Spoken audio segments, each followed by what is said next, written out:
সেনাবাহিনীর আধুনিকায়ন ও সেনা সদস্যদের কল্যাণে বিভিন্ন পদক্ষেপ নিয়েছে বর্তমান সরকার। তার অংশ হিসেবে রোববার দুপুরে ঢাকা সেনানিবাসে ২৭টি উন্নয়ন প্রকল্পের উদ্বোধন করেন প্রধানমন্ত্রী শেখ হাসিনা। প্রধানমন্ত্রী তার ভাষণে সেনা সদস্যদের উদ্দেশ্যে বলেন, ফোর্সেস গোল ২০৩০ বাস্তবায়নে কাজ করছে সরকার। আধুনিক ও উন্নত বিশ্বের সাথে তাল মিলিয়ে বর্তমান সরকার সেনাবাহিনীকে অত্যাধুনিক বিভিন্ন যুদ্ধাস্ত্র, helicopter, artillery gun, modern infantry gadget সহ ইত্যাদি সংযোজনের করে সেনাবাহিনীর অপারেশনাল সক্ষমতাকে বহুলাংশে বৃদ্ধি করা হয়েছে। বাংলাদেশ সেনাবাহিনী শুধু দেশে না, দেশ ও দেশের বাইরে এক সম্মানজনক অবস্থানে উন্নীত হতে পেরেছে। এই বাহিনীর দীর্ঘদিন অর্জিত সুনাম আপনাদেরকে সবসময় রক্ষা করতে হবে।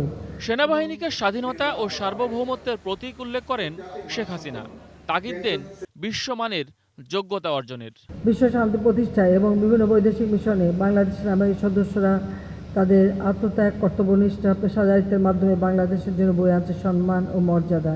জনগণের সেবা করার জন্য আপনাদের সার্বক্ষণিক সহযোগিতা আমি পেয়েছি এবং বর্তমান সরকারের রাষ্ট্র পরিচালনাকালীন যখনই প্রয়োজন হবে তখনই সেনাবাহিনী জনগণের পাশে এসে দাঁড়াবে, এটা আমার দৃঢ় বিশ্বাস। কারণ এটা মনে রাখতে হবে, দেশটা আমাদের, দেশের মানুষগুলি আমাদের। এবং রোহিঙ্গা সংকট মোকাবেলা এবং জঙ্গি দমনে সেনাবাহিনীর ভূমিকার প্রশংসা করেন প্রধানমন্ত্রী।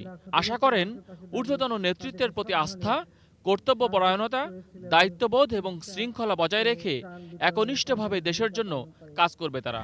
মিয়ানমার থেকে আপনারা জানেন যে প্রায় 11 লক্ষ শরণার্থী আমাদের দেশে আশ্রয় নিয়েছে। সেনাবাহিনী সেখানে বিরাট ভূমিকা রাখছে। মিয়ানমারের সাথে ইতিমধ্যে আমরা আলাপ আলোচনা চালিয়েছি, তাদের সাথে আমাদের একটা চুক্তি হয়েছে এবং তারা তাদের দেশের নাগরিককে ফিরিয়ে নিয়ে যাবে বলেছে। তবে দুর্ভাগ্য হলো যে এখনও তাদের কাছ থেকে তেমন কোনো, তারা সবই স্বীকার করে যে নিয়ে যাবে, কিন্তু কার্যকর কোনো কিছু করা হচ্ছে না। তবে আন্তর্জাতিক চাপও বাড়ছে এবং বাংলাদেশকে সারা বিশ্বে সকলেই এখন সমর্থন জানাচ্ছে। কাজে আমরা আশা করি যে এই সমস্যাটা আমরা সমাধান করতে পারবো।